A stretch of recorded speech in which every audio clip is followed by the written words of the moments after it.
او د کوم آیات چې اوس مونږ ویو چې په دې آیات کې الله رب العالمین فرمایي ان الله یأمر بالعدل والإحسان وإيتاء ذي القربى وينهى عن الفحشاء والمنكر والبغي يعظكم لعلكم تذكرون. په دې کې آیات کې الله رب العالمین هغه چی نکاتی ایجنډا پیش کړی ده د ټولې دنیا د اصلاح لپاره، د ټولې دنیا د نظام د سمولو لپاره الله شپږ نکتې پیش کړي دي، شپږ خبرې. ان الله یأمر بالعدل، الله د خپل بندگانو ته د عدل او د انصاف حکم کوي. نو تاسو څه خیال لرئ چې په دې معاشره کې موږ عدل قائم کو،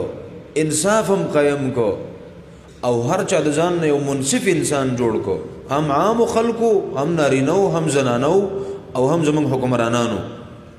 نو حالت بسم نشي. په دویم نمبر کې رب العالمین فرمایي چې والاحسان، الله د خپل بندگانو ته د احسان امر کوي چې تاسو د یو بل سره ښېګړې وکړئ، احسانات وکړئ. نو په دنیا کې خو چې دا شر او فساد دی، نو دا د بدخواهۍ د وجې نه دی چې زموږ په زړونو کې د خیرخواهۍ جذبه ختمه شوې ده او د بدخواهۍ جذبې هم دي په زړونو کې. لکه څنګه چې رسول الله صلی الله علیه وسلم فرمایلی دي چې الدین النصیحه، اسلام سراسر خیرخواهي ده، په دې کې بدخواهي نشته. ګورئ لله ولرسوله ولأئمة المسلمین وعامتهم، د اسلام د هر چا لپاره د خیرخواهۍ نوم دی. ګورئ او کته د رسول الله صلی الله علیه وسلم په تعلیماتو باندې نظر واچ، نو ګور اسلام د زناور او حیواناتو سم د خیرخواهۍ امر کړی موتا ته. ګور ظلم بنه کې د رسول الله صلی الله علیه وسلم خو له اخرى غلی او د الله پیغمبر ته شکایت کړی دی، جړلی دی چې زما د مالک زمانه کار ډیر لري او خوراک هغه مر نه راکې، ظلم را باندې کوي. نبی له سلام باقاعده پوهه کوي د شمه کوا چې څومره کار د دین الینو په کار د چا عمر خوراک مولور کې ګر. او رسول الله صلی الله علیه وسلم فرمایلی دي چې فی کل ذات کبد رطبه اجر، هر ژوندې زناور، هر ژوندې حیوان چې زړه والا دی او سارا کوي او تو سره ښېګړه کې، په دې به تعالی الله اجر درکوي. وري الله به دې بدلی درکوي، هم په دنیا کې او هم په آخرت کې. او د دې ګورې بلاشه مثالونه دي. موږ ته به شیخ صاحب محترم د بخاري په درس کې واقعه بیانوله، ولی وجي صاحب وویل هغه راته وایي چې شیخ صاحب تا زمانه تپوس ونه کړه چې ته څنګه مالداره شوې؟ ویل ما وویل چې هو زه تپوس مې نه وکړو ته څنګه مالداره شوې؟ ویل ډېر مالداره سړی دی. ویل ما ته ویل چې یو ځل ما په یو ځای کې مزدوري کوله، دیاړي به مې کوله. نو که تاسو خیال کړی دی پنجاب ته چې لاړ شي او کراچۍ ته لاړ شي، نو هلته زموږ د علاقو چې کوم مسافر دي د هغې د اجري، لکه څنګه چې د سعودي عرب کې اجري دي او دیرې دي که نه، دقه شان دیرې به وي، په هغه کې به اوسېدلو. ما ته وروسته دیاړي میلاو نه شو، کار راته میلاو نه شو، بس زه ایسته پاتې شوم. ماښام چې د ملګري رال، ویل ما په دې زړه کې ویل چې ټولو خو کار کړی دی، ستړي به وي، نو زه پې لږ ثواب ګټم، لاړه شم لږ حلوا به وله راوړم او دیو له بیا ورکړم. ویل لاړم حلوا مې واغسته، په دې لاره را روان وم، په دې لاره کې سپی و بچي ورسره وو. ویل زما په دې خپو کې تاوېدله او سوازونه یې کول. ویل زه پوه شوم چې دا وږې ده. ویل حلوا مې ورته ور واچول، وروسته یې وخوړله پاکه. ویل بیا په دویم ځل باندې چې لاړم حلوا مې را واغسته، چې بیا رالم نو ویل هغه نه و مړه شوې. ویل بیا یې موازونه کول، هغه نور حلوا مې ورته ور واچوله. ویل ما چې دا م وخوري. ویل هغه یې م وخوړله. ویل زه بیا رالم واپس او نور حلوا مې ملګرو له راواغسته. او ویل چې راورسېدم نو ویل هغه سپی مړه شوی وه او پرته و، بچي پرې راټول شوي وو او هغې له خوراک ورکوو که نه. نو ویل چې کله یې زه ولیدم نو ویل ده چې دا خوله د اسمان ته وازه کړه. ویل سی وویله. ویل ما ویل چې دعا یې درته وکړه، پلانیه دعا یې درته وکړه، او که دا دعا م الله قبوله کړه نو بس هر څه به مې سمدمي. ام لقه دعا الله قبوله کړې وه. د هغه یو حیوان سره چې تاسو حدیث لوستی دی چې رسول الله صلی الله علیه وسلم فرمایي چې یو سړی په بني اسرائیلو کې راتېرېده، د کوهي په غاړه باندې یو سپی ولیده چې ډېر زیات تږی و او د تندې د لاسه هغه خټې څټلې او د خپله پڼه وویستله او څادر یې وشله او هغه پڼې ښکته کړله کوهي ته، اوبې ورته پکې راوویستلې. نبي علیه السلام وایي سړی مړ شو، په دخل الجنه، د یو عمل په وجه باندې الله وله جنت ورکړو. او یو زنانه وه چې هغې یو پیشو تړلې وه نه یې ولله څه ورکول او نه یې پرې ښودله چې لاړه چې په خپله څه شی وخوري مړه شوه غریبه د لوږې او تندې د لاسه نبي علیه السلام وایي فماتت فدخلت النار مړه شوه ایسته جهنم ته پرېوته د یو پیشو په وجه باندې الله جهنم ته وغورځوله نو دا وایي حاجي صاحب وی چې ما ته پته ولګېده چې بس دعا یې درته وکړه او یې ورځ دوه پس حجره کې ناست وم دیره کې یو کس راغی ویل چې زما په کور کې یو ګډر دی هغه صفا کول غواړي زموږ د ملګرو باندې ډېره بده ولګېده ویل چې ته موږ څه شی ښکارو زموږ باندې ګډرې صفا کوي ویل ما په زړه کې ویل چې لکه ستا خو څه کار نشته خو اوس لاړ شه که صفا کولی دې شو خو ښه ده ښه ده که نه وایسته به ترې راځي ویل چې اوس لاړم ویل په حجره کې کېنولم ښه مزېدار او شربت یې راله راویستو چې دا وڅښه او ویل بیا یې رانه پیسې راوړلې چې څو روپۍ وي 2 لکه وي که 3 لکه وي کار څومره وي ویل راته ویلې چې دا زکات روپۍ دي او ما مستحق که ته هم ته مستحق یې دا پیسې والا ویل پیسې مې واغستې وړو شاته مې کتې نه دي ایسته رالم او په هغه پیسو مې کاروبار شروع کړو الله پکې دومره برکت واچو چې ته د هر څه یې نو دا د یو حیوان سره د ښېګړې نتیجه وګورئ حیوان سره د ښېګړې نتیجه اسلام ما او تا ته انسان خلاصه کې مسلمان خو څه کې چې د حیوان سره هم ګورئ اسلام ما او تا ته حکم دا کړی دی چې ګورې ظلم به ورسره نه کې د احسان جذبه به زړه کې ساتي د خیرخواهۍ جذبه به ساتي د بدخواهۍ جذبه به نه ساتي دا خلک اکثر تپوس کوي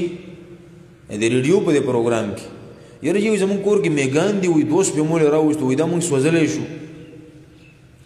حدیث کې راځي رسول الله صلی الله علیه وسلم فرمایي وی لا يعذب بالنار الا رب النار په اور باندې هغه ذات سزا ورکولی شي کوم ذات چې دا اور پیدا کړی دی انسانان یو بل په اور باندې سزا نشي ورکولی انسانان د الله مخلوق له په اور سزا نشي ورکولی دا منع ده او روایتو کې دا راځي یو ځل نبی علیه الصلاة والسلام صحابه کرام جنګ له لېږل او دا یې ورته وفرمیل چې هغه پلانې او پلانې ونیسئ نو په اور یې وسوځئ الله پیغمبر ډېر خفه کړی و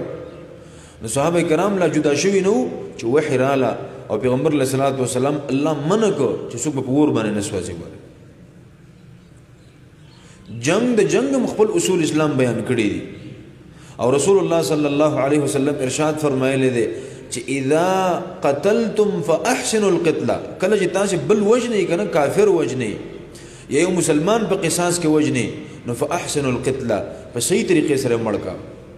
لاسونه ته مکټ کوا خپې ته مکټ کوا سترګې ته مر وباسا زړه ته مر وباسا پوز او غوګونه ته مکټ کوا تاسو مرګ مکوا د مړ بي عزتي مکوا بس مړ له خبره ختمه شو او اذا ذبحتم فاحسنوا الذبح کله چې تاسو څاروي لالوي نو چې ذبح کوي نو په صحیح طریقې سره ذبح کوي او نبی رسول الله دغه طریقه مخودلې ده چې ول یریح ذبیحته کله چې څاروي را سملینو په قلار را سملوا سزا مات نه کی تکلیف وته ونه رسه او ول یحد شفرته کله چې څاروي لالینو چاړه دي خطي راګه ګوري په پس چاړه باندې څاروي لال نه کی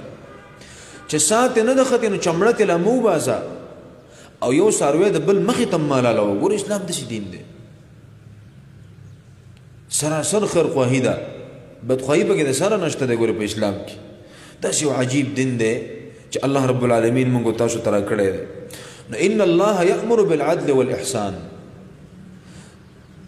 الله د عدل حکم کوي د انصاف دویم الله د احسان او د ښېګړې حکم کوي او دریم و ایتاء ذی القربى خپلوانو سره ښېګړه او احسان پښتانه څه کوي که د زکات پیسې نو خپلوان له نه ورکوي اسلام وی ګور اولنې حق پتا باندې د خپلوان دی که دی غریب دی بې وسه دی نو زکات بل چاله مور کا او دلې ورکا که صدقه کې نو کوته وی چې مال ډیر اجر او ثواب الله راکړي د خپلوان له ورکا او که خپلوان دین د گاونډي خیال وساته او مونږ سویو مونږ دا خو زمونږ تربور د ادم لا ماتول غواړي او دلته د پیسې ورکړه به مستی دا شیطان وسوسې دي چې دې مونږه شکار یې وګوري او الله د خپلوانو سره ښېګړې وکړه د هغې سره احسانات وکړه که ورکړه کې نو دیو ته ورکړه ګورې په دې ته الله اجر ډېر زیات درکوي او وینهى عن الفحشاء والمنکر والبغي دا 3 اوامر دي او 3 نواهي دي الله هم د فحشا او بحیایي نه بندوي چې بحیایي مه کوئ او المنکر د هر ناروا نه بندوي اول بغي او د ظلم نم بندي نو چې دا درې کارونه په معاشره کې ختم شو دا درې اصول لاګو شو عمل په وشو بس هر څه به ټیک ټاک دا غچینو کاتی جنډه ده او ګوره د دې په باره کې مفسرین عجیب غریب واقعات د آیت لاندې لیکلي دي د رسول الله صلی الله علیه وسلم صحابي دی او دا غنوم دی اکثم ابن صیفی او د باره کې د علماء تاریخ لیکلي دي چې کان اشهر حکام العرب فی الجاهلیه په جاهلیت کې د عربو په حکمرانانو کې مشهور سړی چې ونغه داو او دته به خلکو لقب ورکړو بحکیم العرب په عربو کې خيار سړی رسول الله صلی الله علیه وسلم چې کله بعثت وشو نبی علیہ السلام بس یو کس ولېګو دعوت ته پاره دعوت یې ول ورکو او چې کله ول دعوت ورکو نو هغه یو وفد راولېګو او په دې وفد کې د زویم پکې دي او خپل خپلوان هم پکې دي د قبيله مشران هم پکې دي ول تاسو لاند شي او د محمد رسول الله صلی الله علیه وسلم نه تاسو کوي چې دوه تاسو ته وکي یو تاسو دا چې من انت تاسو کې او دویم تاسو دا چې وما انت ستاسو حیثیت ده څه خبرې کېته نو کله چرال د نبی صلی الله علیه وسلم سره ملاقات وش نو د نبی صلی الله علیه وسلم نه اولنې تاسو داو چې من انت زمونږ مشر دا وی اکثم چې تاسو کې نو نبی صلی الله علیه وسلم ته په جواب کې وی چې محمد ابن عبد الله عبد الله ورسوله زمانو محمد دے صلی الله علیه وسلم د پلار نوم عبد الله دے او د الله بندې مو د الله رسول ما استاد دویم د پوسې داو کو علم انت استاد څه حیثیت دې څه دعوه کې څنګه خبرې کې څه پیغام دې ستا مونږ ته رسول الله صلی الله علیه وسلم ته دې آیت تلاوت وکړو چې زما پیغام دا دی کوم چې الله په دې آیت کې فرمایلی دی چې ان الله یأمر بالعدل والإحسان وإيتاء ذي القربى وينهى عن الفحشاء والمنكر والبغي يعظكم لعلكم تذكرون واپس لاړې وپد نو اکثم وتوي تاسو څه جواب راوړو مالا نغي وتوي چې دې استاد یو سوال جواب ډېر مختصر دی چې تاویل چې من انت نو هغه جواب کوي چې محمد ابن عبد الله او تا د ما انت ته پوس کړی دی نو په دې کې یو عجیبه جمله غ فرمایلی ده او د آیت ته تلاوت کو چې زما پیغام دا دی دنیا ته دا پیغام ورکو د عدل د انصاف د احسان او د ښېګړې د ورکړې او د ظلم نه د فحشا او د بحیایۍ نه او د هر منکر او ناروا نه د الله د مخلوق بندوم نو هغه چې کله دا خبر واورید کنه او خيار سړی خبره ډایرکټ لته کوزه شو او ډاری کې خپل قوم راټول کو اعلان وته کو چې زه سوال کوم چې دې سړی ومنه غوړي د دنیا ته کامیابی پیغام راوړی دی دا یو کامیاب انسان دی او څوک چې په دې پسلانډه په دنیا کې هم کامیابی او په آخرت کې هم کامیابی نو څه خلک وسره ډاری کې سره روان شو اکثریت د قوم سره روان شو او په لار باندې تګ شو او تب پیراله او د هغه تبې د لاسه په لاره کې استوفات شو خپل ملګرو ته دا خبر وکړه چې ګورې تاسو ګواه شئ چې ما په محمد رسول الله صلی الله علیه وسلم باندې ایمان راوړی دی زه د هغه امتی مو زما د پیغام ته ورسوي او کله چې دا پیغام راغی الله رب العالمین وحی نازل کړه او دا د په معنی کې و مفسرین وایي چې دا د په باره کې و چې ومن يخرج من بيته مهاجرا الى الله ورسوله ثم يدركه الموت فقد وقع اجره على الله ومن يخرج من بيته مهاجرا الله يسوق چې د خپل کور نه په داسې حالت کې راو چې د هجرت کوو د الله او د رسول طرف ته هجرت تر روان دي الله په دین پسې راوته دی چې ایمان راوړم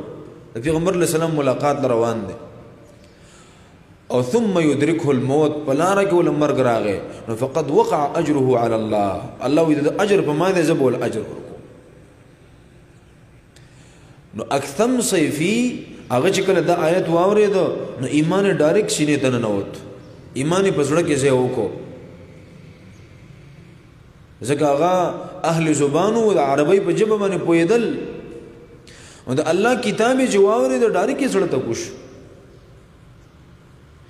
رسول الله صلی الله علیه وسلم صحابی دی عثمان ابن مزعون رضی الله تعالی عنه او دا هغه صحابي دی چې رسول الله صلی الله علیه وسلم رضاعي رورم دی او د لوب ملګری دی د بچپن ملګری دی لوب وسره یو ځای کړی او رضاعي رور دی نبی رسول الله والسلام د خپل قصه کوي وی رسول الله صلی الله علیه وسلم یو ورځ ولیدم ولما ته ویل چې عثمانه څه دی خیال له ایمان نه راوړي ما دا خبره نه مانی ویل مال قار راغی څه دلاړه تیر شو مت ویل به ولیدم بیا را باندې غوګوک په دریم ورځ ولیدم بیا را باندې غوګوک چې عثمانه څنګه د اسلام اراده نشته او کنهشته ویل زراله مو د پیغمبر علیه الصلاۃ والسلام د ترته میوي ابو طالب ته چې ګور استاد اور زمانه نقل لري او ما ته لګی دی چې ګور اسلام راوړه ورغه ما ته وی چې کته د دې سړی اومن له خپل ملګرتیا دی وکړه دا پیغام دی اومن الله به دنیا او د آخرت خوشحالي ته نصیب کړي د دنیا او د آخرت کامیابی به الله نصیب ګور خپل نه منو هغه حمیت او جاهلیت او ته پته و چې د پیغمبر دا پیغام دا صحیح پیغام دی د تیمور ول دا خبره ټیک ده کوي ول دا خبره ومنه او دی وی چې ما د شرم د وجه نه اسلام راوړ ول ما چې ملګری مې د چرته راته ویلي نه دي او بس د شرم د وجه نه چې ملاوي دی او سره نشم او بار راته وښته مې د شرم د وجه نه ایمان او اسلام راوړ او دی وی چې یو ځل نبی صلی الله علیه وسلم په منځمنه ولاړو او د دې آیت تلاوت وکاو چې ان الله یأمر بالعدل والإحسان وإيتاء ذي القربى وينهى عن الفحشاء والمنكر والبغي وإذا آیت میں چوار ابن ډایرکټ مزړه ته کوشو او ایمان مې پزړه کې ځای وکړو بیا د دې وإذا هغه آیت دی چې ایمان یې زما زړه ته کوش کړو دا د آیت دی او به رسول الله صلی الله علیه وسلم سره بدر په جنگ کې شریک شوی دی او د بدر د غزا نه چې کله واپس شو بیمار شو او دغه نه ایست بیا وفات شو او رسول الله صلی الله علیه وسلم چې کله کور ته راغی نو ډیر زیات خفو او به ورخته شو یو ځل او خولې کو او د الله پیغمبر دومره وجړل چې دا اوخ کې مبارکي د عثمان ابن مزعون په مخ باندې پریوتی او نبی رسول الله والسلام متلقب ورکړو بالسلف الصالح ډېر نیک انسان دی او انتهایی عابد پرهیزګار د بدر په جنگ کې شریک او مسلمانانو چې مدینه ته هجرت وکړو نو ټیک 30 میاشتې پس د شهید شوی دی به وفات شوی دی او کله چې وفات شو نو په مدینه کې چې دا کوم غټه مقبره ده بقیع الغرقد دا کوم غټه مقبره چې ده جنت البقیع چې وته وي په دې کې چې اولنې صحابي څوک دفن شوی دی عثمان بن مزعون رضی الله تعالی عنہ دی او نبی رسول الله چې کله دې دفن کو نو یو صحابي ته आवाज وکړو والهلم تلك الصخره ولغټ کانه دی ولدار والا او هغه کانه راواغستو او اجعلها عند قبر اخي اعرفه بها ولا کانه راواله زما د رور دی قبر خوا کې کیدا و چې دا قبر یې پیژنم بیا او صحابه کرام وایي چې صحابي کانه پورته نکو نو نبی له صلوات و سلام په خپل ورغه و کانه را پورته کو او د عثمان بن مزعون د قبر په خوا کې خود چې دا قبر رانه چې تورک نشي به زه پیژنم نو دنه مسلم روزي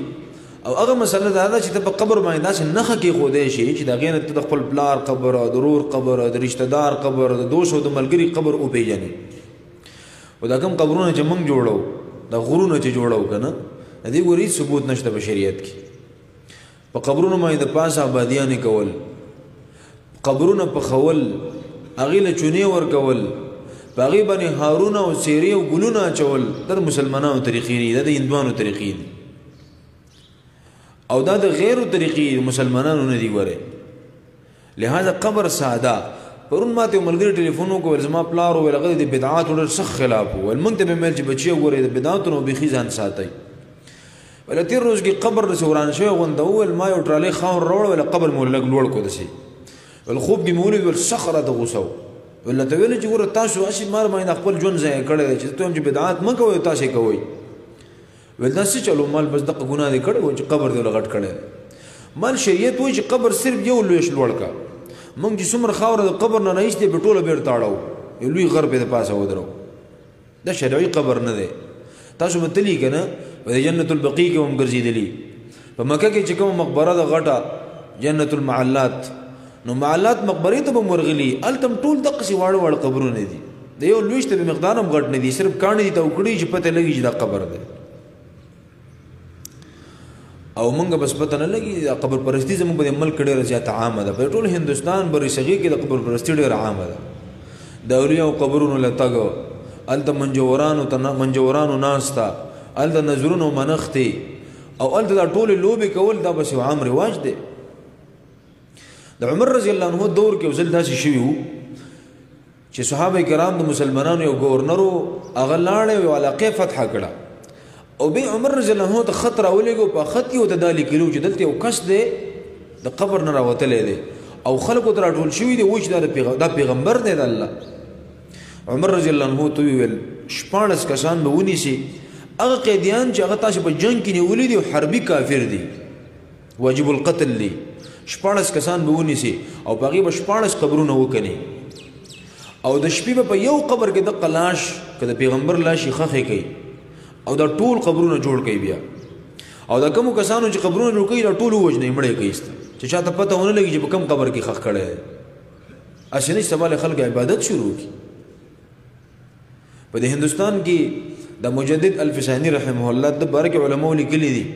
وې دې چې کله وفات شو نو خپل بچی ته دا وصیت کړو چې بچی کله شپږ یو زمانه خلک ټول لاړ شي زمانه قبر به وار کې به اسمه کپسي څوک نه پیژني چې د کم ځای کې خو اسنه زمانه قبر عبادت خلک شروع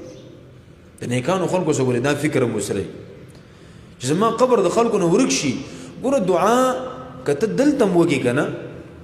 نو کومړې بار ځکه په کراچۍ کې پروت دی که په سعودي عرب کې دی کو دنیا پاغه ګوټ کې دی کو پاغه ګوټ کې دی ستا دعا پسې رسیږي لہذا د دې قبر له دې لپاره د اهتمام کول چې ال د دعا حکم نو ضرب وته ورشي دلته حکم ضرب وته دا شي خبره دعا کې چې څومره اخلاص پکې وو څومره زاری پکې وو څومره توجه الله ته برابر او عمر زر رشي وای او دا درود چې مونږ ویو حدیث کې راځي رسول الله صلی الله علیه وسلم فرمایي چې ان لله ملائکه سیاحین فی الارض الله په دې ځمکه کې ملائکو ډیوټي مقرر کړی دا چې په دې ځمکه کې ګرځي او یبلغونی من امتی السلام زما امت چې ما باندې درود وای بس ماته غیر رسي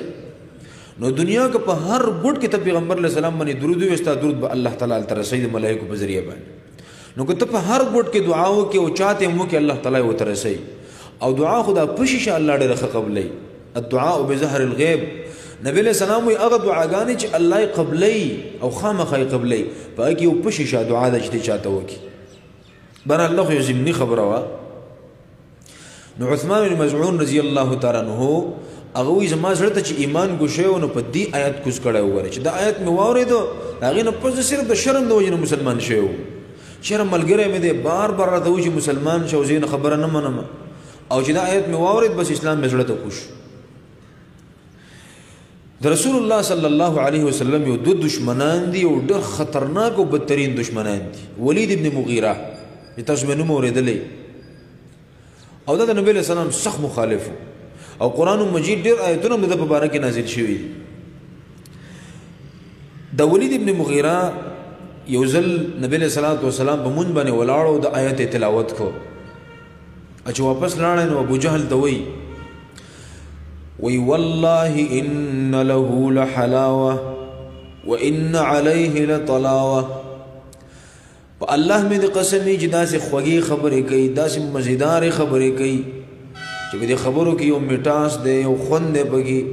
او ان عليه لطلاوه او په ظاهر کې به داسې چمک دمک په دې خبرو باندې پروت دی چې د انسانانو په خبرو کې نه ګور او ان لظاهره لمثمر وان لباطنه لمغدق څومره سوچ پکې کې کنه نو نوی نوی معناګانې تر اوسي داسې خبرې کوي او چې ویوري نو خامخا څه پیدا درکوي داسې خبرې کوي او دا د انسان خبرې نشي کېدی انسان داسې خبرې نشي کولی دا د بل چا کلام دی خو ظالم د هغې په وجود هم د پیغمبر علیه السلام ونه منل د رسول الله صلی الله علیه وسلم هغه شدید ترین مخالف چې د هغه نوم ابو جهل دی ابو جهل یو ځل نبی علیه السلام ولیده چې دا آیت تلاوت کوو نو ویل بی اختیار ویل چې ان الهه لا یأمر بمکارم الاخلاق د چې کوم الٰه بندگی کوي او د کوم رب عبادت کوي خو ډېرو خسته اخلاق طرف ته دعوت ورکوي څومره خسته خبرې دي ان الله يأمر بالعدل والإحسان وإيتاء ذي القربى وينهى عن الفحشاء والمنكر والبغي دا څومره خوږې خبرې دي خو به نه مان مفتي محمد إبراهيم محمدي